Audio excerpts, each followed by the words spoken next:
Olá, sejam bem-vindos a mais um episódio de Falando de Gestão com o professor Henrique Gâmbaro. Hoje vamos falar de um assunto que incomoda muitas empresas familiares dentro do Brasil, que é a ideia da sucessão familiar dentro de empresas. E para isso eu tenho um convidado aqui muito especial, com muito conhecimento da área, o Dr. Sérgio Neme. Doutor, seja muito bem-vindo. Muito obrigado, Henrique. Muito obrigado pelo convite. É um prazer estar aqui, é um prazer também para todos que nos ouvem. É uma satisfação, primeiro, poder conversar sobre esse tema que é bem interessante, Sim. muito presente na vida das pessoas hoje em dia, e poder aqui explorar um pouquinho mais esse assunto, conversar um pouquinho mais com tempo sobre esse assunto. Obrigado pelo convite. Perfeito. Bem, explica um pouquinho, doutor, a questão da sucessão empresarial, da sucessão dos negócios. Bem, vamos lá. Para o direito, né, a sucessão ela pode ter dois aspectos, tanto na parte da empresa quanto na parte da pessoa. Sim. A gente nunca pode lembrar que o empresário, geralmente, ele também é uma pessoa que tem patrimônio. Certo. E o direito tem um conjunto de regras e regramentos para isso. E, né, em relação aos patrimônios. Ao patrimônio, a sucessão pessoal, vamos dizer assim, né? E você também tem a sucessão no aspecto da empresa. Perfeito. Para o direito, isso é algo que, apesar de ter algumas regras específicas no Código Civil, para nós é talvez um daqueles pontos muito mágicos que você tem uma certa liberdade de dispor. Por quê? Porque, de acordo com o nosso Código Civil, apesar de terem regras previstas, a sucessão na empresa, ela também pode ser disposta da seguinte forma. Você pode, por exemplo, entre sócios, admitir ou não sucessores dentro de uma empresa.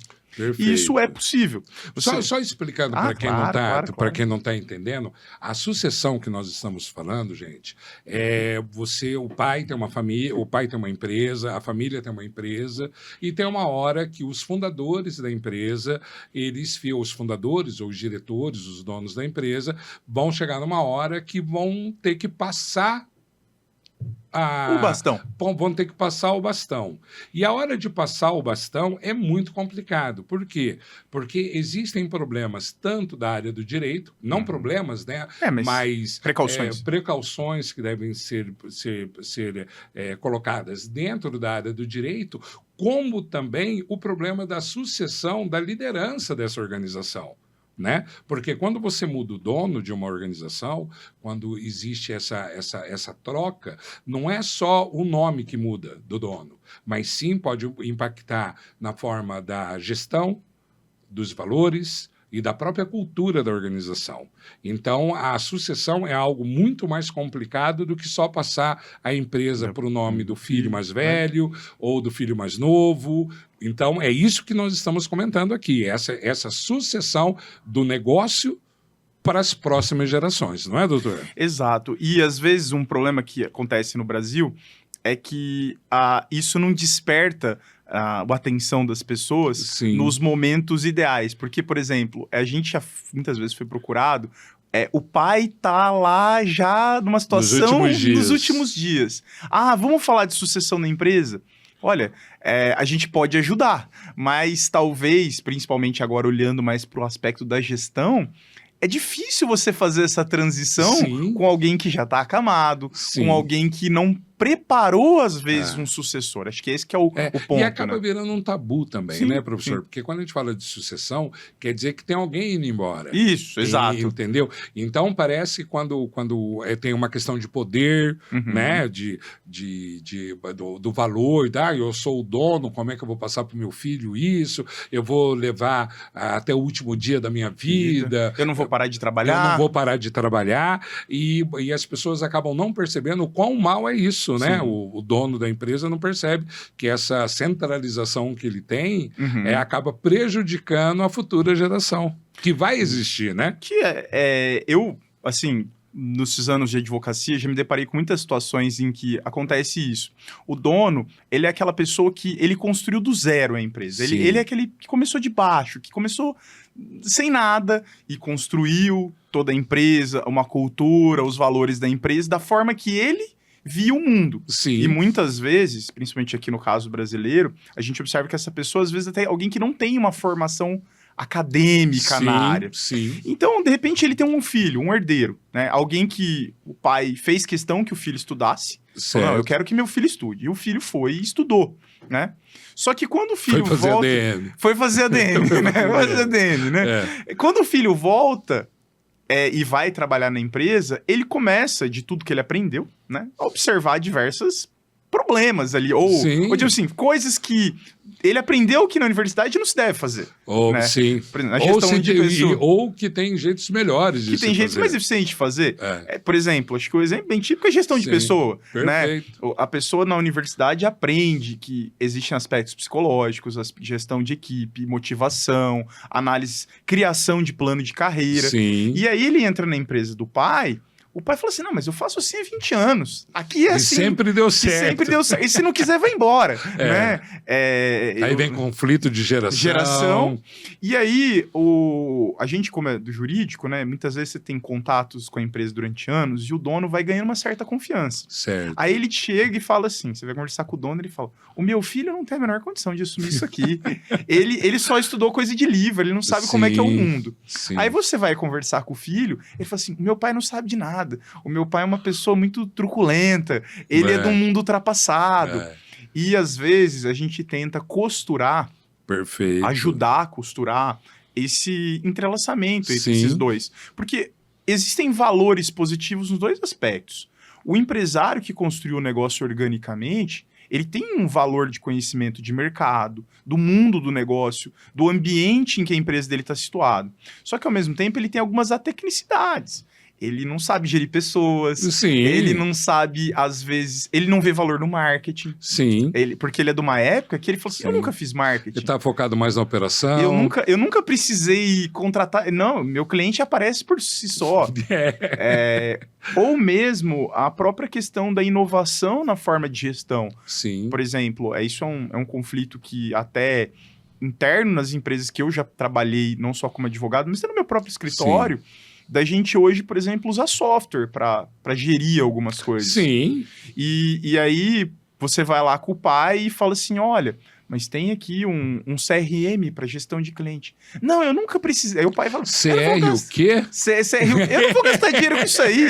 Você vai gastar essa fortuna para ligar, para passar a mão no telefone e ligar para o cliente. Aí o filho fala assim, pai, mas hoje tem cliente que não atende telefone. Que a gestão é pelo WhatsApp, que talvez você vai conseguir conectar ele por outros caminhos, né? O que é o desafio de nós, às vezes, que operamos nesse cenário, né? É tentar conectar e evitar a ruptura. Por que evitar a ruptura? Porque, geralmente, se você deixa isso se atritando, é uma tendência natural que, num dado momento, o filho...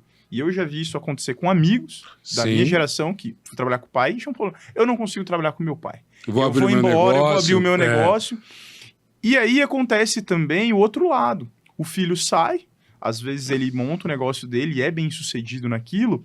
Aí o pai vem conversar contigo e fala assim, eu já ouvi isso, falou, Sérgio, eu não tenho para quem deixar a minha empresa. Porque eu construí há anos isso aqui, o meu filho ele não quer e não precisa. Eu tenho um outro filho que mora no Canadá, que então ele não vai vir para cá. E eu tô com... A empresa virou um problema, né? Por que a empresa virou um problema? Porque é óbvio que ela tem um valor, tem utilidade, tem muito coisa ali que dá para ser extraída, mas ele não tem para quem deixar. Certo. E a pessoa também, é normal, o empresário, ele chega a um ponto que fala, eu não tô aguentando mais, eu também tô sob pressão, eu também queria ter alguém para passar o bastão. Sim. O problema é que no jeito brasileiro de fazer a coisa, isso geralmente é sempre com a corda esticada. Certo. É ou na morte ou na hora que não dá mais. Né? Ou na hora que não dá mais. Não tem o hábito do planejamento. Do planejamento, né? exato. E se as pessoas soubessem quanto o planejamento ajuda... Sem dúvida, né? sem dúvida. Até porque você ter uma coisa combinada, planejada, você diminui riscos internos na gestão da empresa, por exemplo, nessa transição, vai ter algum chacoalhão. Sim. É como você trocar o piloto, né? Tem que descer um e entrar outro. Em algum momento vai ter ali um estranhamento. E riscos jurídicos também, que podem ser evitados, porque acho que aí o direito colabora muito nisso, né? Sim. Às vezes você tem ali uma família que tem 3 herdeiros. Eu lembro de um grupo empresarial que a gente prestava serviço. Eles tinham 3 herdeiros. E o pai, ele identificava nitidamente em um dos herdeiros alguém com o perfil para conduzir, né? Sim. Outro herdeiro tinha uma pequena participação e um dos herdeiros não queria saber, não tinha perfil, só que, ok, a gente sabe agora quem vai ser o novo, quem vai pegar o barco e tocar dali para frente. Mas isso é um aspecto de gestão. Né? Sim, mas exatamente. Mas patrimonialmente, os filhos têm direitos iguais. Né? Então, sim. Os 3 são filhos, né? Sim. E aí, como é que a gente equaliza isso sem dizer, poxa, meu pai privilegiou meu irmão e deixou a empresa para ele? Sim. E aí é o nosso desafio. Eu sempre falo, professor, doutor, que a história do planejamento não quer dizer que com planejamento você vai acertar 100%. Sem dúvida. Mas com planejamento você vai errar muito menos. Né? Os erros, quando você faz planejamento, né, eu sempre brinco, você está olhando para o futuro. Sim. Né? E se você sabe que alguma coisa vai dar errado, você vai fazer para não dar. Exato, né? Você vai tentar contornar aquilo. E eu percebo isso, que é a cultura do brasileiro. Não é só na questão da sucessão, mas é a questão da falta do planejamento geral. Parece que é um dia após o outro e eu vou... Amanhã eu vejo. Amanhã eu vejo. Quando precisar eu resolvo, né? Ou que eu já ouvi muito de empresário. Eu nem sei se ano que vem eu vou estar vivo. Aquele é ótimo. Né? E daí eu falo assim, mas se você tiver... Planejamento zero, perspectiva zero. E aí, se você tiver, esse dia de amanhã vai chegar. Né? E é interessante isso que o Brasil, em geral, a cultura nossa, até um pouco do nosso mundo corporativo, ela é muito menos de planejamento do que, por exemplo...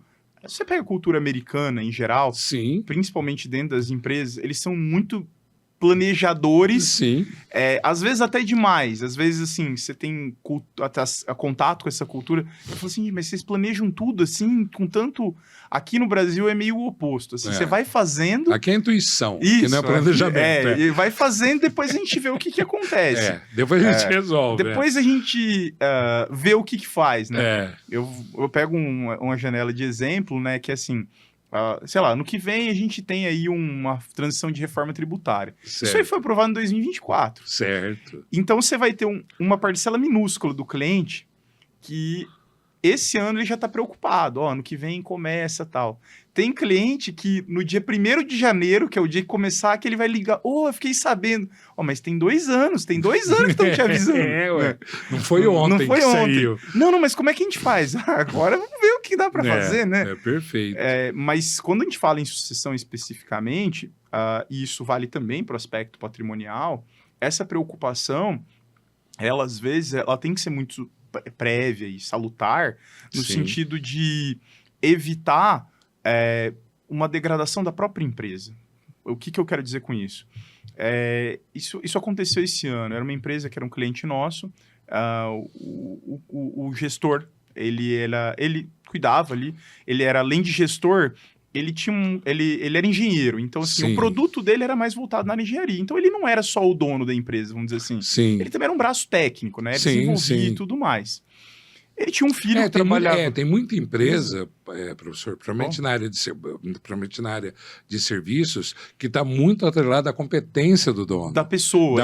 Ele, né? Está muito atrelado. Desculpe interromper, mas que isso é muito comum na área de serviços. A competência técnica está muito atrelada ao dono. E aí esse é um ponto interessante, porque ele até deixou a parte da gestão da empresa, ele já tinha contratado pessoas chaves e preparou o herdeiro. Só que na parte técnica, que era que ele sempre exerceu, ele nunca criou ninguém abaixo dele. Perfeito. Né? E aí a gente poderia dizer, não necessariamente seria um herdeiro, poderia ser, por exemplo, um funcionário, gerente, ele poderia ter treinado ou contratado outros engenheiros. Ele teve uma doença muito repentina, faleceu muito rápido, e a empresa ela ficou, nesse aspecto técnico, acéfala.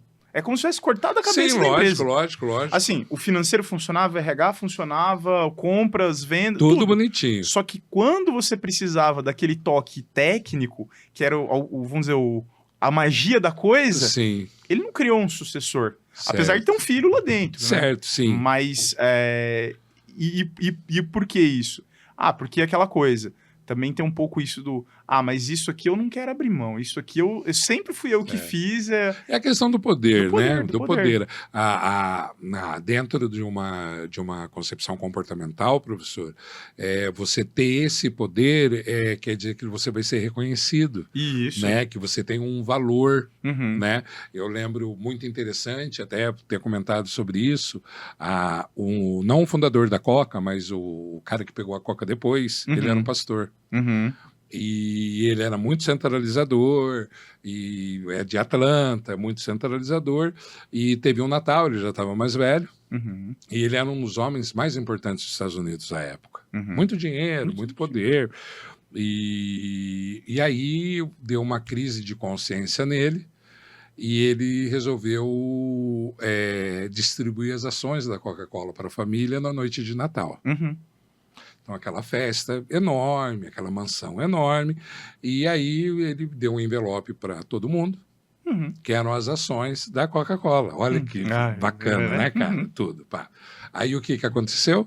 A família se reuniu e vendeu a Coca-Cola para um banqueiro. Sim, E aí eu só estou comentando isso por quê? Porque no outro Natal, ou seja, um ano depois ele está sozinho num quarto de hotel, e escrevendo uma carta falando, olha como as coisas mudam. Sim. Até o ano passado eu era uma das pessoas mais importantes do país. E hoje eu estou sozinho na noite de Natal num quarto em Atlanta. Né? Que é o quê? Esse medo da perda do poder. Ou no aspecto talvez até psicológico. Eu já ouvi isso de colegas, né? O empresário, ele cria aquela persona, ele cria uma persona do protagonista da empresa dele. Perfeito. Ele é o protagonista da empresa dele. Mesmo que ele não faça o aspecto ali, mas em alguma coisa ele criou aquilo. E ele tem medo de perder esse personagem. Abrir mão dói, né? Assim, abrir mão, não, eu não sou mais o protagonista da minha empresa, agora é meu filho, por exemplo. Né? Mas eu vou ter que ouvir meu filho, que eu vi criança, que às vezes eu nunca tive um certo... respeito, assim, né? Sempre houve uma hierarquia. E agora a gente precisa reverter, pelo menos na empresa, fazer esse reequilíbrio. Professor, né? um filme, acabei de lembrar, um filme que mostra isso, Poderoso Chefão. Poderoso Chefão. A hora que o Dom passa pro Michael. E veja, né? Ele tinha na cabeça dele, no filme, a preparação pro primogênito, pro filho mais velho, mas que não tinha o perfil. O Sony. O do meio ele já não via, e ele ainda fala pro Michael, né? Olha, eu não queria você nisso, né? Eu te imaginava na outra coisa. Eu acho uma das cenas mais bonitas do filme, professor. Se você não assistiu, assista O Poderoso Chefão. Não precisa assistir o 2, que é muito bom também. Muito bom também. Né? Não precisa ver o 3. Mas o 1 tem que assistir. Essa cena que ele fala, eu queria que você fosse um senador. Eu te imaginava na carreira política. Muito tocante. Eu te imaginava de uma forma diferente. E aí na sucessão também acho que acontece muito isso. De empresários que ele... Eu lembro isso, ele era amigo do meu pai. Ele era empresário no setor de confecção. E a gente morava no mesmo prédio. E eu lembro um dia eu descendo o elevador com ele. E ele era muito bem financeiramente, um empresário assim, muito bem sucedido, né? Sim. Eu tava descendo o elevador, ele tava saindo de viagem, né? Trabalha muito em Santa Catarina, sul do Paraná, tudo, né?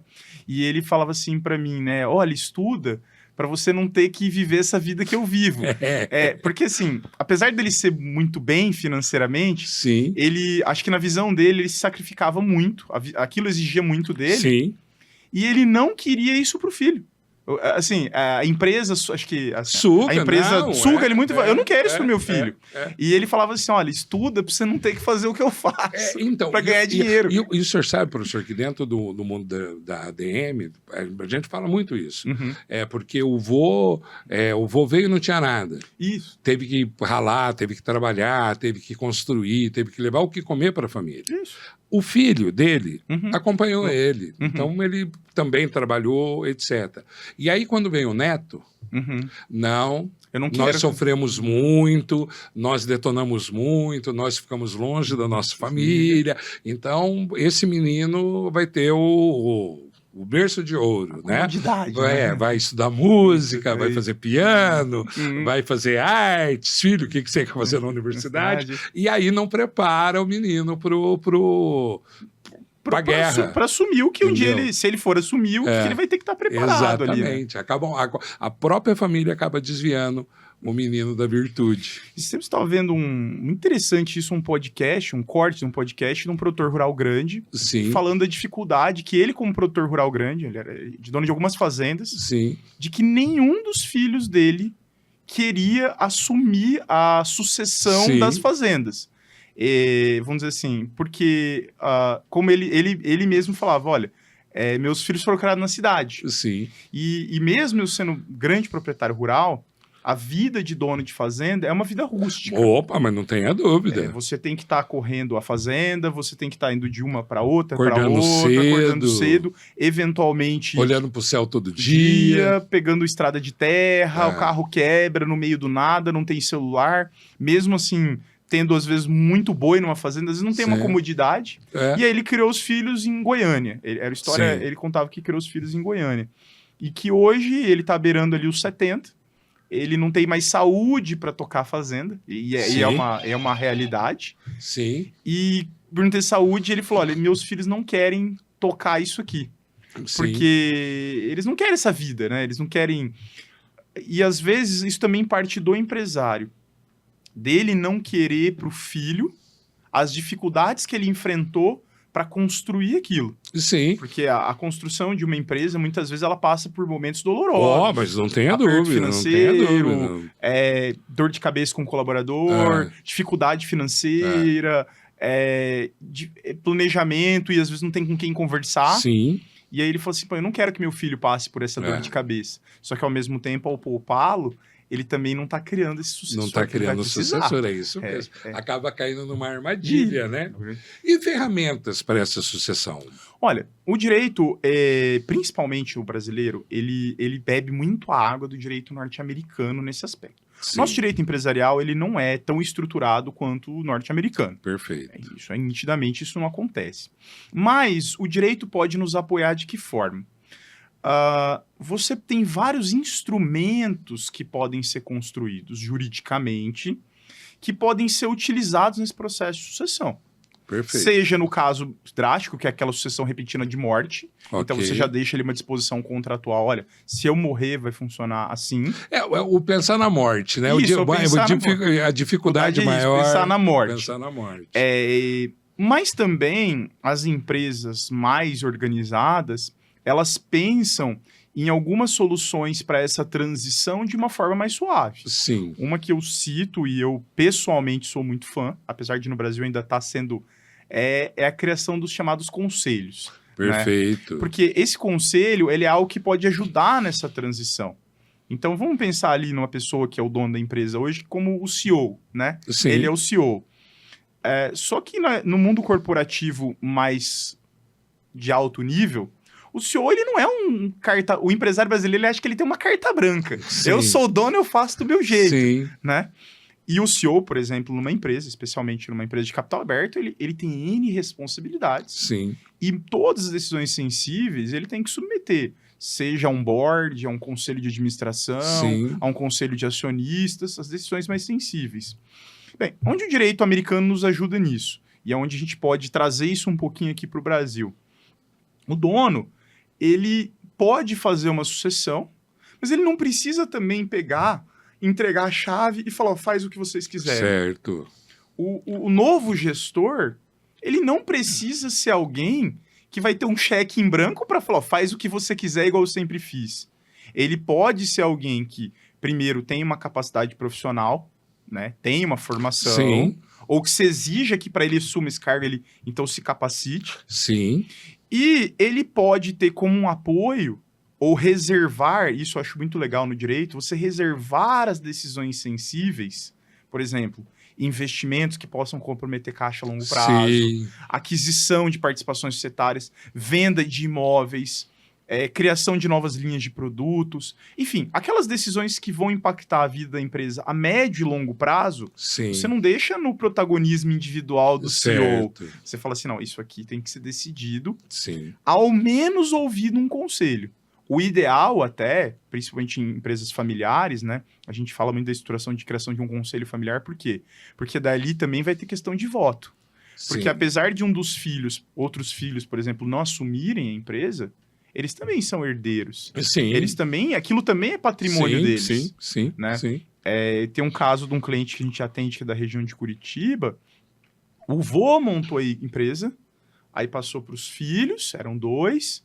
Os filhos agora, o vô já é falecido, os filhos agora estão saindo e vai ficar, dos netos, apenas um vai ficar na operação. Só que tem ali, acho que 4 outros netos que também são herdeiros. Sim. E que todo o patrimônio da família, um patrimônio muito respeitável, foi construído com base naquela empresa. Então, esse herdeiro que vai ficar aqui, ele tem uma responsabilidade muito grande, porque além dele gerir a empresa, ele também está impactando o patrimônio de um irmão e dos primos. Certo. Então, é justo que para decisões que possam, no futuro, colocar em risco a continuidade da empresa e tudo mais, ele não possa fazer sozinho. Perfeito. Ele tem que chamar os primos, ele tem que chamar o tio e o pai, que ainda são vivos, Sim. Pelo menos como conselheiro. Perfeito. Mas quem sabe até na tomada de decisão, não, isso aqui tem que ser votado. Isso aqui tem que 50% mais um, ou 2/3 tem que aprovar. Né? Perfeito. Colocar regra, Colocar regra. Né? O direito apoia muito nisso, porque a vantagem é que geralmente isso é construído de uma forma que o Código Civil ele tem muitas poucas exigências sobre isso. Geralmente isso é construído no que se chama de acordo de cotistas. Perfeito. O acordo de acionistas se for uma sociedade anônima. E esse acordo de cotista ou de acionista, ele tem uma boa dose de liberdade em como você pode construir ele. Perfeito. Em como você vai dispor. Não é tão engessado. Não é tão engessado. Perfeito. Então isso é uma forma que o direito pode colaborar em criar o que a gente chama de alçadas. Perfeito. O gestor, ele vai ter alçada, mas até um certo ponto. Perfeito. E de um outro certo ponto, ele precisa subir isso para um órgão que daí seja colegiado. Sim. A vantagem do órgão colegiado é que você pode trazer para dentro dele pessoas que não fazem parte da empresa. Do núcleo, Do núcleo da empresa. Perfeito. Você pode, por exemplo, trazer pessoas do mercado. Pessoas que têm experiência acadêmica. Sim. Pessoas que já viveram o papel de CEO. Perfeito. Né? Eu vi esses um rapaz falando, um palestrante falando exatamente sobre isso, né? Que ele acha que para fazer parte de conselho é imprescindível que você já tenha sentado numa cadeira como aquela. Mas não tenha dúvida nenhuma. Ele falou, olha, como é que você aconselha de algo que você nunca viveu? Exatamente. Então ele falou, pegar alguém que já foi CEO de uma empresa. Ele falou, vem aqui, senta aqui. Perfeito. Que ele vai agregar. Como é que você vai aconselhar uma coisa que você nunca sentiu a dor? Exatamente, você nunca sentiu aquela dor. Então, como é que você... Não, vai lá, vai. Vai lá. Vai lá. Mas como é que faz? Eu não sei, nunca fiz também. Mas e se der errado? Vamos descobrir. Não dá, né? Eu, várias vezes no passado, tive a oportunidade de trabalhar num outro escritório e eles tinham uma empresa que a gente atendia e tinha um conselho. E o escritório, ele tinha uma vaga nesse conselho. Ele tinha uma vaga lá, né? O escritório como o jurídico da empresa. Como jurídico da empresa, né? E eu fui em algumas reuniões, né? E eu sempre falava assim, olha, gente, juridicamente, a decisão mais acertada é essa, né? Porque sempre começa umas picuinhas e todo mundo olha para o advogado e fala, e aí, doutor, o que a gente faz? O que a gente faz? E aí, doutor, quer dizer, o advogado que vai... Não, olha, gente, juridicamente o caminho aqui é esse. Sim. Agora, eu não sou gestor de empresa no sentido, eu não tenho a bagagem que vocês têm de 30 anos de mercado. Sim. Eu não conheço o mercado, eu não conheço o produto, eu não conheço o cliente. Sim. Eu não tenho essa, digamos assim, eu não tenho essa pretensão de dizer que eu sei o que é melhor para tua empresa. Certo. O que eu posso opinar como advogado é tecnicamente o que seria o ideal e se a gente se optar, quais são as consequências. Olha, Perfeito. Não vamos fazer isso, tudo bem. Então vocês saibam que juridicamente essa consequência está na mesa. Mas não necessariamente eu me vejo, principalmente como advogado, que é sempre um outsourcer, um provedor externo que está lá para aconselhar. Mas a tomada de decisão, ela é um processo muito mais amplo, muito mais complexo. Professor, a questão da holding. Correto. Tem muita gente que tá uma onda de holdings, né? É moda ou ou funciona? Olha, tem os dois aspectos. Tá. A gente, assim... Estou nesse mercado há mais ou menos uns 13 anos que comecei. E eu vejo que, no começo, quem procurava esse tipo de serviço era quem realmente tinha uma dor meio crônica nesse setor. Então, assim, antigamente a gente observava que quem procurava isso é quem já estava tendo problema. Era o empresário que ele estava vendo que ele tinha um patrimônio grande, que ele tinha empresa, que ele tinha fazenda, E um monte de gente que não se entendia. E um monte de gente ali embaixo que ele falou, olha, o dia que eu for, isso aqui vai virar um tiroteio. Certo. Né? Então ele procurava ali para tentar juridicamente criar estruturas que equalizassem uma sucessão Sim. e que mantivessem a estabilidade nessa transição. Sim. Isso aí era, digamos assim, algo do passado. A holding ela surgiu muito no modelo mais americano, principalmente focando em empresa. A holding originalmente, a holding pura, que se chama, Sim. é a holding de participações, ela surgiu da ideia de um empresário que ele foi empreendendo em vários setores, né? E que ele não geria, ele só tinha equity ali, participações. Sim. Só que chegou um ponto que ele falou, olha, eu tenho um monte de participação, um monte de empresa, eu preciso colocar isso no mesmo guarda-chuva, para eu poder gerir isso. Perfeito. Né? A origem da holding foi essa. Só que depois se enxergou que, para além das participações societárias, você também poderia usar essa mesma estrutura para gerir um patrimônio. Perfeito. Porque você também poderia aproveitar isso para fazer a sua sucessão, não apenas empresarial, mas sucessão patrimonial também. Certo. O Brasil veio com isso tardiamente. Essa história de construir isso nos Estados Unidos começou, na verdade, no começo do século passado. Certo. Né? A holding de participações. Aqui no Brasil, hoje, fala-se muito sobre isso, mas talvez o que eu diria é o seguinte, não pense que isso é uma solução milagrosa. Perfeito. O que eu quero dizer com isso?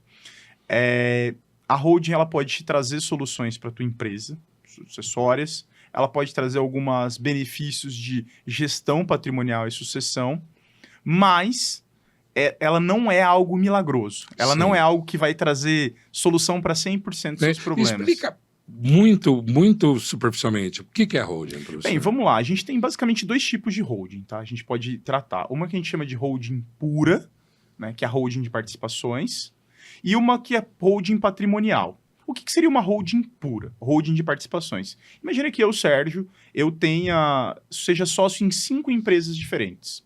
Uma eu tenho 10%, a outra eu tenho 30%, uma eu tenho 90%. E eu quero, então, que todas essas minhas participações societárias, elas fiquem debaixo de uma única empresa. Então, eu vou criar uma empresa, uma holding, e eu, em vez de Sérgio, ser dono dessas participações... Ou seja, a holding é uma empresa. Uma empresa. A Perfeito. holding é uma empresa. A holding é uma empresa. Que vai abarcar, que vai abraçar, que holding veio de um verbo to hold, que é abraçar, trazer para perto, to hold as minhas participações societárias. Isso seria uma holding pura, né? Quais as vantagens dela? Tributária, tem vantagem organizacional, tem vantagem até na saída. Se for vender participações, eu tenho Sim. ganhos para isso. Mas existe um segundo aspecto, que esse acho que é mais comum hoje no Brasil, que é um segundo cenário. Eu, Sérgio, tenho vários imóveis, bens, apartamento, casa, sítio, fazenda. Amém. Tomara, amém, né? Tomara. Amém. E isso tá tudo no meu nome, Sérgio. Eu posso criar uma empresa, uma holding, que também vai ser uma empresa, Sim. que eu tire esses bens do meu nome e transfira ele para essa empresa. Quais vantagens eu teria nisso? Em alguma medida, com planejamento, obviamente, e não é para qualquer caso, algumas vantagens tributárias podem ser encontradas nesse arranjo, né? E eu também posso, a partir deste arranjo, produzir ali, trabalhar na minha sucessão. Como assim? Olha, eu vou pegar todo o meu patrimônio, Sérgio, e vou colocar numa empresa. E eu posso trazer os meus herdeiros para dentro dessa empresa e já ir organizando a minha saída dessa empresa. Sim. E esses familiares se tornam sócios. Sócios, eles se tornam sócios. Não é filho, é sócio. É sócio. A partir do momento em que ele entra ali, a relação jurídica ela muda. E é interessante isso, porque Sim. o direito das sucessões é um capítulo do Código Civil, o direito das empresas é outro. Aí que tá esse que é o pulo do gato. Aí que tá o pulo do gato. A relação aqui agora, por assim dizer, ela deixa de ser uma relação sucessória e ela passa a ser uma relação empresarial. Sim. E por que para nós isso é bom? Porque o direito empresarial ele é mais amplo e, principalmente, ele é mais livre na disposição. Ele é mais livre. O direito das sucessões ele é extremamente travado. Sim. Não posso... Estão querendo mudar, né? Estão querendo mudar. Mas mesmo assim, ele sempre vai ter por característica uma certa trava no que você Sim. pode ou não pode. Certo. Agora, dentro do âmbito empresarial, tem várias coisas que podem ser construídas a desejo do cliente. Perfeito. E acho que é aí que é o ponto, né? Olha, Sim. o meu caso, eu sempre falo que o que eu aprendi com o tempo é que a gente acaba virando gestor, desenvolver projeto com o cliente. Cada cliente é um projeto. Sim. É quase a coisa do arquiteto, assim. Sim. Cada um tem as suas necessidades. Dores, você tem que desenhar aquilo com o cliente. O que eu sempre alerto é o seguinte, olha, holding não é a solução perfeita, mas das que nós temos é a melhor. Então, assim... eu já ouvi falar isso da democracia. Sim, alguma, não é o melhor mesmo que funciona. Mas é o que funciona. Então, assim, dá para ser melhor? Claro, dá para ser melhor. Mas, assim, a gente trabalha com o que tem. Sim, né? Perfeito. E, claro, aí, nos últimos anos, profissionalmente falando, eu acabei aprendendo também um pouco isso, que existem soluções ainda melhores. Só que isso também vai depender do orçamento do cliente, obviamente, e da disposição dele a correr, entender certos riscos e correr. Eu digo isso porque quando você olha a sucessão empresarial no mundo, as grandes empresas, você vai falar muito de uma figura chamada trust. Trust. Essa é uma figura que não existe no direito brasileiro, mas que ela existe em outros países. Eu vou dar só um exemplo. Por favor. Vamos lá. Hoje, se você jogar na internet aí, procurar o maior investidor do mundo, Warren Buffett. O maior investidor, né? Warren Buffett está com seus 90 e tantos anos, né? Ele, inclusive, já contou para a família dele como é que vai ser a sucessão dele, né? Ele é um dos acionistas majoritários de uma empresa, de uma holding chamada Berkshire Hathaway. Ela é uma empresa de participações. A Berkshire Hathaway... ela basicamente compra ações de outras empresas. Sim. Ela só compra, ela não tem operação própria. Sim. Né? Ela compra. O Warren Buffett, há alguns anos, ele já criou uma trust, e eu já vou explicar o que é uma trust detalhadamente. Perfeito. E alocou praticamente todo o patrimônio dele lá. Ele tem um patrimônio aí que orbita entre 90 e 100 bilhões de dólares. Ele colocou praticamente todo o patrimônio dele lá. E ele reservou $1 bilhão fora da trust. Ele já avisou os herdeiros que aquele $1 bilhão é o que ele vai deixar para os herdeiros dele. Perfeito. Vocês vão $1 bilhão para vocês. Filhos, netos e bisnetos. Família bem grande. O que é essa trust? A trust é algo que não existe no Brasil, tá? Mas ela vem do direito inglês. Ela é uma mistura entre duas coisas. É como se fosse um cruzamento de uma empresa com testamento. Perfeito. Eu crio uma entidade que não é propriamente uma empresa, mas é uma entidade, então o patrimônio dela não é o mesmo que o meu, o princípio da entidade, o patrimônio dela é dela, o meu é o meu. Sim.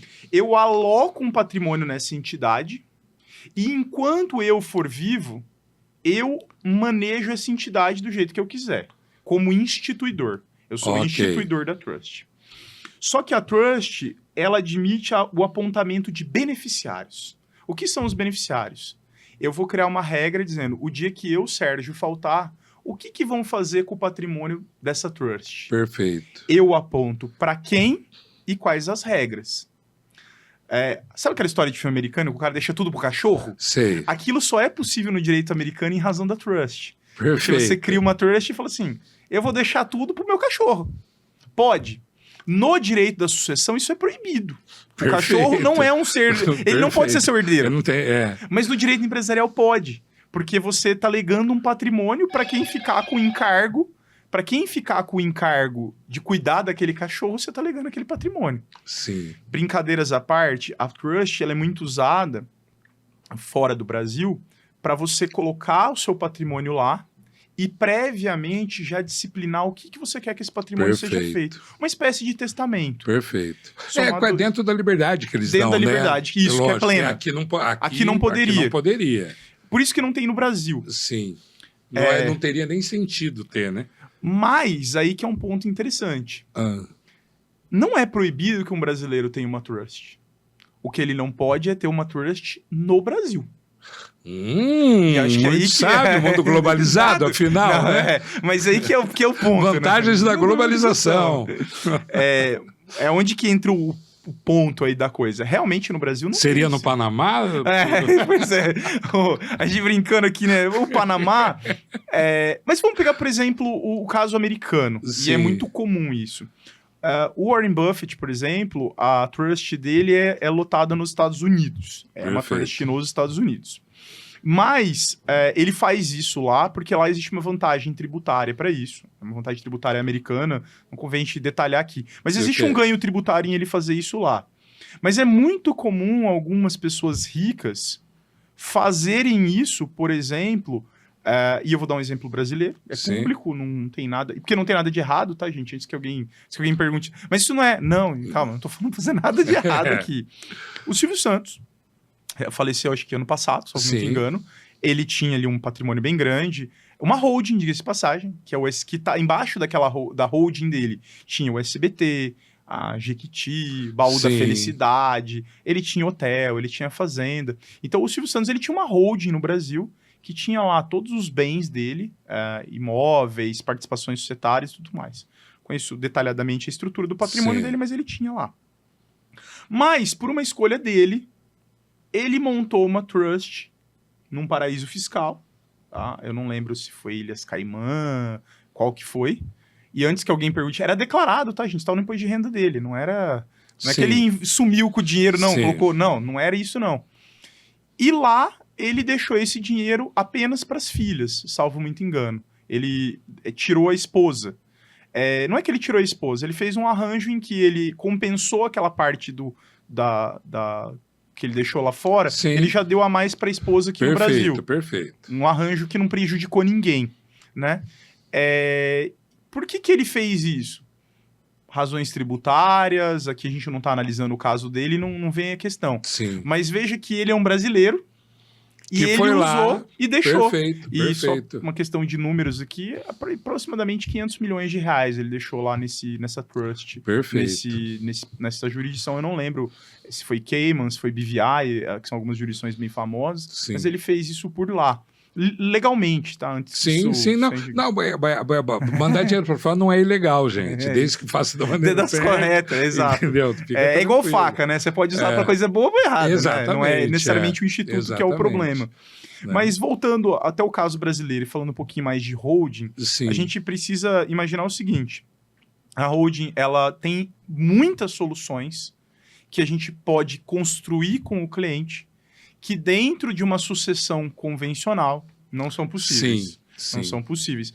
Agora, eu que vim do tributário, um tax advisor, eu vou fazer minha holding e não vou pagar imposto? Olha, eu diria que isso talvez seja algo um pouco leviano. Por quê?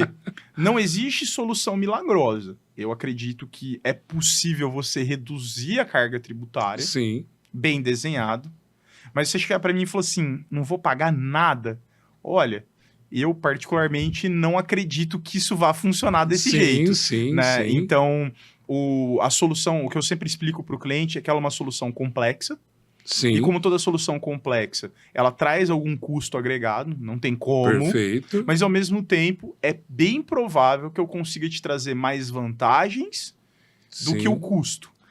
Então, ela é uma boa solução. Eu acho que uma coisa que você colocou muito bem colocada, é a questão do que nós acabamos sendo uma espécie de arquiteto do nosso cliente, né? Cada cliente tem sua necessidade, tem a sua forma de pensar, tem os seus valores, então como você colocou, cada um eu tenho que fazer o planejamento, eu tenho que estudar o caso, eu tenho que ver qual que é a estrutura que ele tem, qual é o backstage que ele tem para poder fazer um planejamento para que ele, com certeza, leve vantagem. A gente tem um processo muito mapeado desse produto que a gente fala de holding, né? Porque a gente trabalha muitos anos com isso, não só eu, mas nosso escritório, né? Em que a gente tem lá uma fase do processo que é chamada de entrevista. Por que entrevista? A gente vai entrevistar todos os envolvidos e entender as dores e as necessidades. Por exemplo, eu vou conversar com o patriarca da família, com o fundador da empresa eu vou conversar com ele. Mas se ele é casado, eu preciso conversar com a esposa. Porque ela pode ser meieira, por exemplo. Ou o inverso, ela pode ser a dona da empresa e é casada. Mas daí tem os filhos. Eu também preciso conversar individualmente com os filhos e entender as necessidades e as dores deles. O filho já tem uma terceira geração, tem neto. Eu preciso entender tudo isso para daí, a partir disso, falar, eu entendi que o patrimônio é esse, a necessidade é essa, a gente agora vai para nossa prancheta, né? E vai desenhar um projeto. Exatamente. Aí eu trago isso para o cliente e falo, ó, eu sou aqui igual arquiteto, ó, vocês me falaram, eu fiz esse desenho. Tá bom Faz ou não sentido tá? para vocês? E, gente, pode criticar. Ah, isso aqui não tá bom. Que legal. Vou anotando aqui, vou anotando. Até a gente chegar no desenho perfeito. O que eu digo por desenho perfeito? Aquele desenho que foi validado em conjunto com o cliente. Perfeito. Daí eu starto a etapa de operacionalização. Perfeito. Porque daí eu já tenho tudo previamente desenhado. Sim, sim. Porque assim, às vezes um projeto de holding, ele pode se estender de 6 meses a 2 anos, depende da complexidade do caso. Sim. Então, eu não posso iniciar algo sem ter um desenho do que eu quero lá na frente. É lógico. Do que a gente quer lá na frente. Não é às cegas, né? E nem pode ser, porque a gente está, às vezes, falando do legado de uma família. Perfeito. Do patrimônio que se construiu em gerações aí para trás. Sim. E às vezes, essa parte do desenho é meio conflituosa e dá trabalho, o cliente acha que você está enrolando, né? Sim. Assim, poxa, mas parece que não vai. Fala, não, gente, a hora que começar a operacionalizar, aqui é a parte fácil. Aqui eu já sei o que eu tenho que fazer. Sim. O meu dificuldade é construir com vocês esse desenho. Então, quando a gente pensa em projeto, e eu também aplico isso, eu falo que eu aprendi um pouco na engenharia com isso. Opa! Porque a engenharia, eles ensinam muito gestão de projetos. Sim, né? lógico. Engenharia é projeto, Engenharia é projeto. Eu fui estudar um pouco da engenharia da parte de projeto para aplicar isso na parte sucessória, com holding, e também no planejamento tributário. E no planejamento empresarial. Sim. Porque no fundo é gestão de projeto. É você entender as dores, os riscos, os todo custos. projeto nasce primeiro na cabeça. Na ideia. Você tem que entender, meu amigo. Se não tiver desenhado na sua cabeça, não adianta tentar desenhar no papel. E quando a gente fala aqui, e aí eu falo que holding é um exemplo muito bom disso, que é planejamento, execução e controle. Sim. Dá para você aplicar isso perfeitamente com holding, porque a gente planeja em conjunto, eu executo, e depois tem uma fase de controle, você chamar o cliente e falou, e aí, deu certo? E avaliação, né? E avaliação. E aí, tá funcionando? Né? O tributário é a mesma coisa. Quando a gente faz projetos de planejamento tributário, eu desenho, a gente executa, e depois eu consigo acompanhar e chamar o cliente aí. Deu certo ou não deu? Perfeito. E professor, dentro da experiência que o senhor tem, qual é a maior dificuldade da família, do empresário que tem a empresa familiar, ele ir atrás disso? É falta de informação, falta de interesse, é o medo de perder o poder? Eu vejo... Porque às vezes, quando eu falo de sucessão, professor, parece que você está falando da morte de alguém, né? Você fala assim, olha, quando o senhor morrer... E ninguém gosta. E ninguém gosta de ouvir, de pensar nisso, ninguém gosta, né? Eu tenho o caso na família que havia uma pessoa que queria já fazer uma doação para os filhos e os filhos evitavam conversar sobre isso. Esse é um negócio meio mórbido, né? Parece conversa de velório, né? Não, pai, não quero falar disso não. Não, pai, não quero falar disso não. O senhor vai viver muito. Não, pai, o senhor ainda está vivo. Mas quando morrer, a confusão está armada. Eu não tenho nenhuma formação na área, mas a meu feeling sobre isso é que a primeira dificuldade ela é psicológica. Sem dúvida. Eu diria que a primeira dificuldade ela é de raiz psicológica. Sem dúvida. E por que eu digo isso? Porque assim, eu já vi... É difícil comprar o seu... como é que chama? Sua cova. Isso. Dá muito trabalho, né? Acho que a pessoa pensa, mas ela não quer ir lá fazer isso. Ela não quer ir lá. Ela sabe que vai precisar. Porque assim... Eu lembro que a gente tinha uma métrica, a gente fazia avaliação entre leads e conversão desse produto, né? Sim. A gente falava que esse produto era um produto que tinha, assim, uma época tinha bastante lead e uma pequena taxa de conversão. Falava 20%. Porque muita gente ouve, tem curiosidade, vem conversar contigo, vem pedir orçamento, vem entender como é que funciona e tudo mais... Mas não é pelo orçamento, não é a pessoa... Porque você sente no cliente quando o motivo dele não tomar é a questão financeira. Porque daí ele vai tentar negociar. Olha, isso aqui tá muito caro, vamos modular.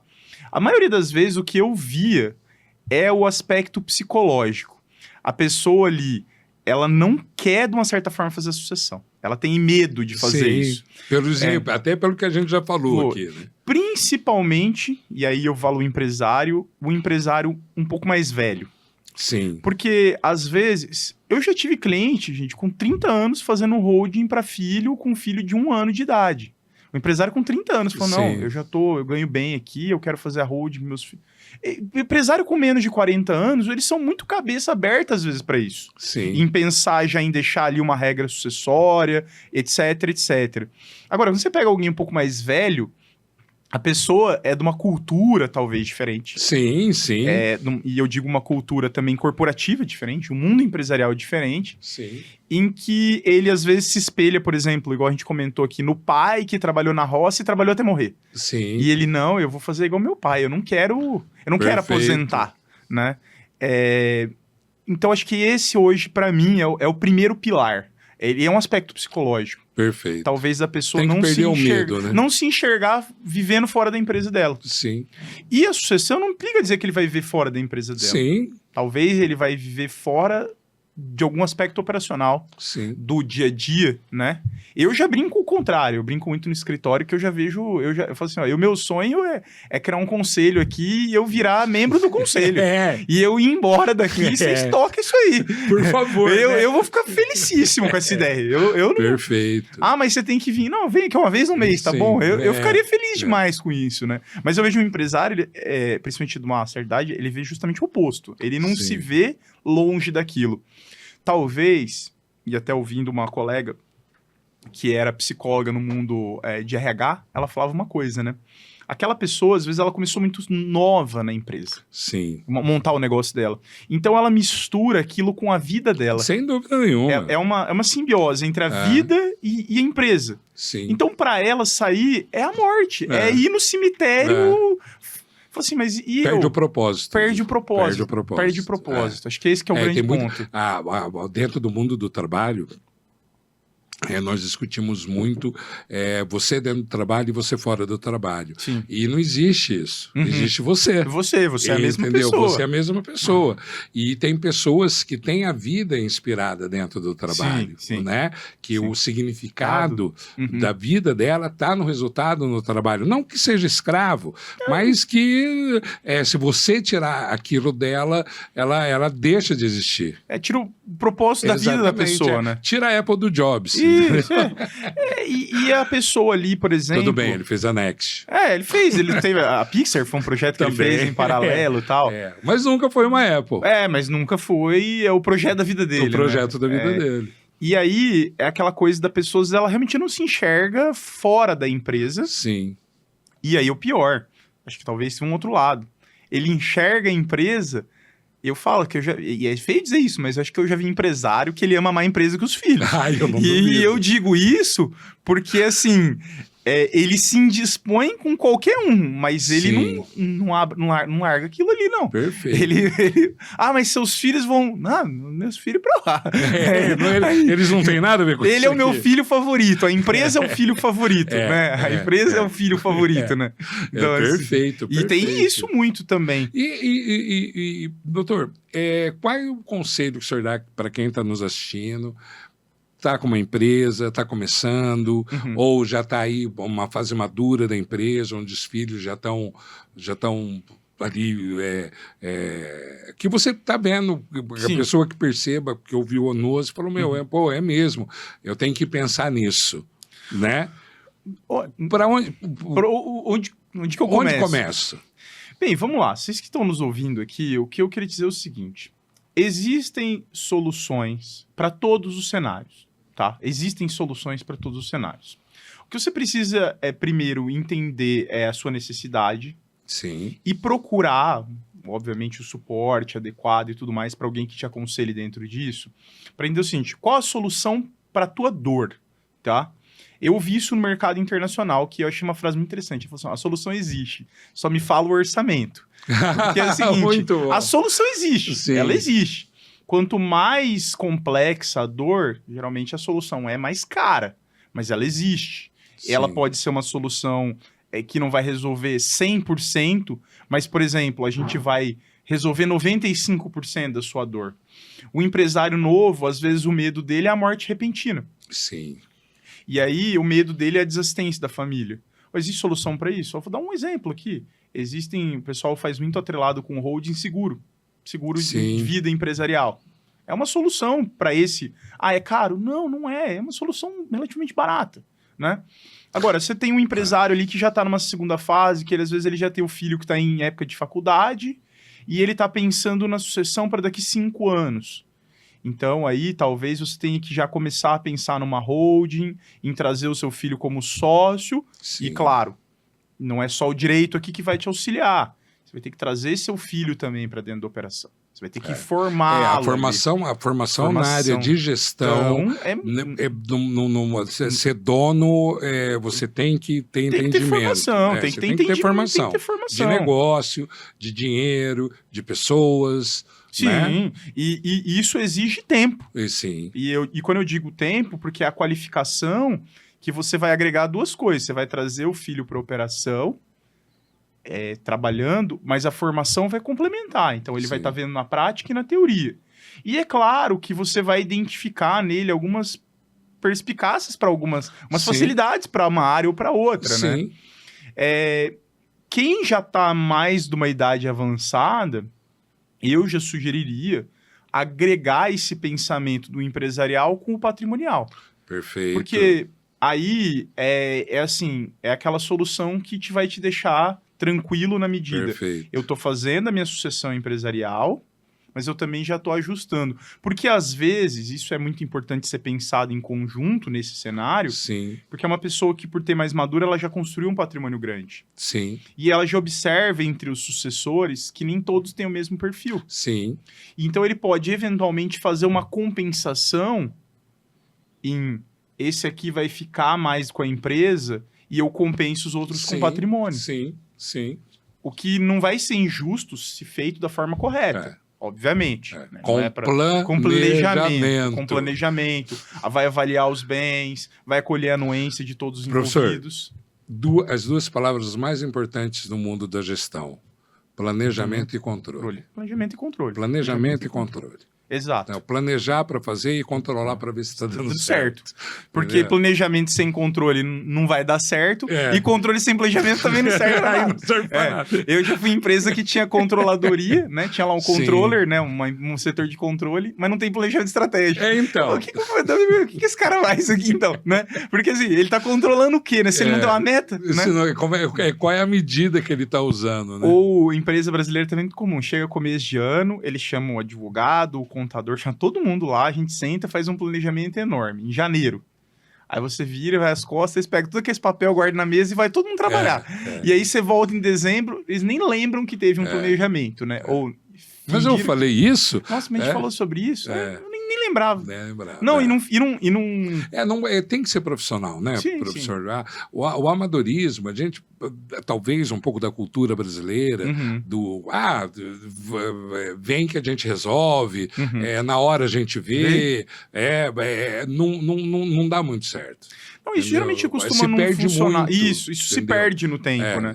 E aí, quando você olha a longo prazo no histórico de uma empresa, essa falta de planejamento, o jurídico é um exemplo muito bom disso. Sim. Como essa falta de planejamento e a tomada de decisões não planejadas, elas geralmente cobram preços jurídicos muito altos. Perfeito. A gente, nos últimos 4 anos, 5 anos em razão da pandemia, a gente pegou muito trabalho voltado para o grupo empresarial de reestruturação. O que é a reestruturação em última análise? Empresas com alto grau de endividamento, né? Sim. Que tomaram, por N motivos, decisões erradas e que nós apoiamos no aspecto jurídico. Geralmente elas são acompanhadas, geralmente não, todas. Sim. Elas são acompanhadas por administradores que vão fazer o planejamento financeiro, o planejamento estratégico, e nós, o jurídico, nós apoiamos isso. Sim. Porque é um planejamento integrado, né? Porque tem um monte de ação na justiça, tem dívida e tudo mais. E o que a gente observa é que todas essas empresas, muitas elas chegaram praticamente no mesmo caminho. Os donos, em algum momento no passado, saíram tomando decisões sem ouvir, sem planejar, fizeram investimentos que não tinham perna para fazer. Sim. Fizeram escolhas de produtos sem avaliar, né? Sim. Por exemplo, sem avaliar métrica interna, lucratividade, rentabilidade, etc, etc. Ou tributário também. Fizeram precificação de produto de forma errada. E como fazem. Como fazem. E aí é aquela história, sai vendendo. Só que se um produto ele tá me gerando uma margem negativa, porque eu precifiquei ele errado, quanto mais eu vender ele, maior o rombo eu tô aumentando. E esse rombo, geralmente, ele vai aparecer, sabe onde? Nos empréstimos bancários. Mas não tem dúvida. Então tem toda uma interligação. É um roteiro que eu falo assim, olha... Eu já vi ele tantas vezes que eu chego, acho que na primeira reunião eu falo, gente, nem precisa contar o resto. Eu já, daqui pra frente eu já sei exatamente o que aconteceu. E aí, até um amigo que ele é administrador, ele também é da área de economia, e ele trabalha com recuperação, com reestruturação de empresa, né? Ele sempre fala isso pros clientes, o seguinte, olha, gente, vocês demoraram 5 anos para criar esse buraco. Você não vai sair desse buraco em 1 ano. Porque você demorou sem planejamento 5 anos para sair daí. Agora a gente vai demorar com planejamento 5 anos para sair. Né? Mas pelo menos vai sair. E vai. Eu tenho um braço dentro da corretagem de grãos e nos últimos anos muitas empresas... fortemente afetadas. Setor fortemente afetado. E aí muitas pediram recuperação. Judicial. E num começo, cara, a gente ficava triste. Pô, ninguém quer ver... Claro, cliente pedindo RJ. Entendeu? Porque tem família, tem empregado. É confuso, é confuso. Mas o que valeu foi o aprendizado que esses caras tiveram. Entendeu? Porque hoje estão muito mais bem estruturados, tomando decisões, cara, que a gente conversa às vezes, fala, não, mas e aí? Não. Tal. Aprendeu a fazer conta, aprenderam a fazer conta. Né? Nada como uma crise para profissionalizar o empresário, né? Nada como uma crise, porque assim, esse empresário que passou por essas crises agudas, ele é escaldado. Sim. Se ele aprendeu ali com essa crise, realmente, quando ele volta, ele é alguém muito mais preparado. Muito mais preparado, com decisões muito mais pontuais, explicando a decisão. Isso, tendo racional, explicando racional. A gente tem um cliente que ele veio explicar uma decisão dele. Cara, ele foi explicar. Não, vou fazer isso por causa disso, porque é assim, porque a lei me permite fazer isso. Falou, poxa... Para quem há 6 meses atrás, há 2 anos atrás estava... Fazia tudo na louca, né? Na louca, melhorou bastante. Estamos terminando, doutor. Claro. Qual é o conselho, então, que o senhor dá hoje para quem está nos assistindo? É procurar profissional da área, entender do negócio... Eu acho que o conselho principal é sempre isso, assim, procure profissionais que entendam o que estão fazendo. Eles não são caros, eles são necessários. E, assim, eu pelo menos acredito que tem solução e elas podem ser moduladas. Às vezes você vai ver uma solução que você talvez hoje não caiba ali no teu orçamento, por assim dizer, mas não é nada que você não possa planejar para fazer daqui 2 anos. Perfeito. Vou dar um exemplo bem comum, assim, às vezes a gente fala de sucessão e aí você tem ali, às vezes, um tributo incidente sobre isso, que é o ITCMD, que é da doação, né? Aí o cliente olha e fala assim, nossa, mas é muito dinheiro, eu não tenho isso. Aí você chama o cliente e fala, faz o seguinte, vai fazendo doações, se planeja, doa um, depois doa outro, às vezes daqui 2 anos você completou isso. Sim. E trabalhar com pessoas, acho que principalmente assim, a confiança nesse aspecto é importante, mas de que saibam o que estão fazendo. Felizmente hoje a internet ela pulverizou muita informação, ela compartilhou muita coisa boa, mas eu, por ser da área, eu ouço muita besteira, eu ouço muita coisa, meio barbaridade. Assim, Fala, nossa, eu sempre falo, a internet, ela talvez seja a ferramenta que mudou o mundo. Sim, sem dúvida. A web, etc. Porém, ela deu vozes para malandros e imbecis. E de coisas entendeu? Que... Isso. Então, você que está nos assistindo, quando for atrás de um profissional, vê currículo, vê onde o cara se formou, vê quais foram os clientes dele. E procure, não entra em qualquer conversa, não. Porque prometer, cara, todo mundo promete. Agora, realizar... E lembrando uma outra coisa, o profissional bom, ele é caro? Não. O profissional bom é aquele que vale a pena. E tudo que vale a pena não é caro. O que é caro é você contratar um Zé... O cara que não sabe o que está fazendo. Não sabe o que está fazendo, você gastar R$1.000 com ele, mas não adiantou nada. É o profissional mais caro que você tem. Então, veja currículo, aprenda. Estamos aqui com o doutor, mais de 12, 13 anos trabalhando na área, com experiência, com formação internacional. Então, não caiam na graça de qualquer um. O cara acabou de se formar, o cara fez metade de uma especialização e largou. Ah, mas eu tenho o domínio. Não, não tem. Sim. Tá? Não tem. Se o cara falar que ele tem domínio, ele está mentindo. Não é, doutor? Claro, e assim, acho que toda área, prestadores de serviço em geral, né? Na medida em que você vai trabalhando de forma séria, e você vai deixando uma carreira para trás de você de boas coisas que você produziu. Assim, se você trabalha de forma consistente, correta, você vai aprendendo com isso, então a gente vai ficando melhor com o tempo, e você também vai deixando uma carreira de trabalhos bem construídos para trás. Hoje eu digo assim que muitas coisas que eu vejo hoje para mim soam muito fáceis depois de alguns anos de trabalho. E quando você começa a trabalhar com clientes e com dificuldades de outros níveis, elas vão ficando mais fáceis. Mas, ao mesmo tempo, isso não quer dizer que é algo que é fácil fazer. Eu tenho uma frase que eu acompanho, professor, e eu falo isso muito para os meus alunos, principalmente na pós. Eu falo, gente, qualquer um não serve. Entendeu? Não caiam nessa história do qualquer um. Ah, não, mas o fulano falou. Ah, mas o fulano tem um site legal. Ah, mas o fulano foi dar uma palestra. Qualquer um não serve. Colocar qualquer um dentro da sua organização, ainda mais quando nós estamos falando de sucessão, de dinheiro, gente, para cada 10 tem 2 que valem a pena. Vão fazer alguma coisa correta. E o profissional honesto, bom, ele vai falar a verdade para você. Sim. Inclusive a ponto de dizer, como já aconteceu várias vezes, olha, acho que isso aqui não funciona pro teu caso. Eu já tive diversos casos que o cliente me procurou em relação à holding, que quando ele me deu a situação, eu falei, olha, eu vou ser bem sincero, existe um caminho mais barato e mais rápido você fazer isso. Não crie uma holding, faça uma doação direta. Porque era dor muito pontual, específica.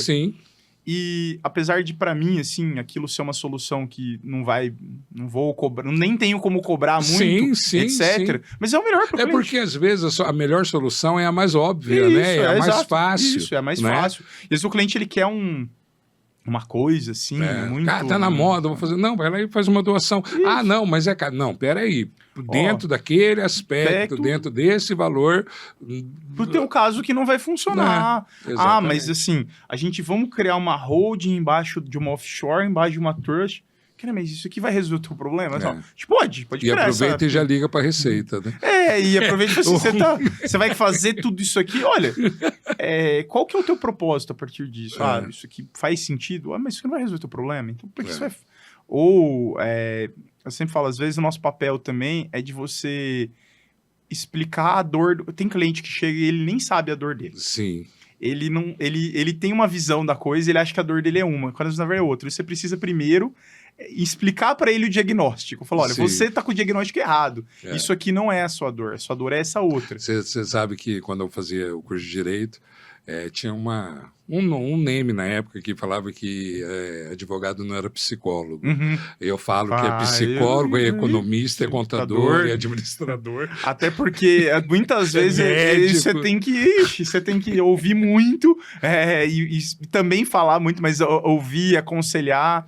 E chega a ponto também, que principalmente esses clientes que você faz, isso internacionalmente chama, né, de wealth management, né, que é gestão de fortuna e tudo mais, que envolve também investimentos e tudo, né? Mas geralmente quem trabalha com wealth management, ele acaba criando um vínculo tão grande com o cliente que ele vira quase aquele amigo confidente. Né? O advogado que faz isso há muitos anos, ele acaba virando o confidente do cliente. Perfeito. E daí ele começa a te trazer dores que não são propriamente do teu escopo. Mas você ouve também. Mas por que não, né? Por que não? Doutor, muito obrigado. Se quiserem procurar o senhor... eu vou deixar aqui depois, eu acho que podem me procurar nas redes sociais, Sergio.Neme. Sergio.Neme, que é meu Instagram, mas acho que principalmente, eu sou mais das antigas, assim, procure aí Neme Advogados, é o nosso escritório. Nosso escritório... Neme de Neme mesmo. Neme mesmo. Neme. Que é meu sobrenome. A gente tem a nossa sede operacional aqui em Londrina, a gente tem história em São Paulo também. Temos também uma atuação no Panamá. Posso até um dia contar detalhes sobre isso. Legal. E também tem muita gente que não entende o Panamá. Sim, tem uma visão... Que fala, mas por que o Panamá, né? Se soubesse. Não, o Panamá é uma jurisdição que, se você... Esses dias eu estava lendo um estudo da KPMG, sobre Wealth Management, sobre gestão Sim. internacional. E eles pegaram 10 países e criaram um critério de classificação para a gestão de fortunas. Então, baixa carga tributária, proteção... E eles foram criando esses critérios. E os 2 primeiros ficaram empatados, né? Nesse critério criado pela KPMG, era o Panamá e a Suíça. Eles empataram. Legal, cara. Só que tem uma diferença do Panamá e a Suíça, que é o custo. Tá? Um projeto na Suíça vai custar, no mínimo, umas 100 vezes o que custaria um projeto no Panamá. Nada como a América Latina. Nada como a América Latina, mão de obra mais barata e tudo mais. Mas, se tiver curiosidade aí, é uma jurisdição que tem muitas e muitas vantagens. Tem muita coisa que o Brasil não sabe. Inclusive que existe, né? Porque são institutos que... A Tourist, que eu citei aqui como exemplo, ela é um instituto que não tem no Brasil. Então, as pessoas acabam não conhecendo aqui. Mas eu estava te falando, procura o nosso escritório, Neme Advogados. A gente tem esse braço voltado para a área empresarial. Sim. E também, se tiver curiosidade em internacionalização, é um braço do nosso escritório, focado na internacionalização de empresas. Perfeito. Né? A gente hoje tem uma parceria muito consolidada com esse escritório no Panamá, um parceiro nos Estados Unidos, e um parceiro na China, que também é uma história bem interessante de contar para outro dia. Vou em Shenzhen, na China. É bem interessante. Que bacana. Muito obrigado, doutor. Obrigado. Até uma próxima vez. Prazer em estar aqui com vocês. Eu que agradeço o tanto de agradável. informação, ainda mais sobre um assunto tão bacana. Obrigado. Espero que você tenha gostado. Curta, se inscreva, mande para o seu amigo. E como tem um outro que fala, se gostou, manda para o amigo. E se não gostou, manda para o seu inimigo, tá bom? Até mais e muito obrigado.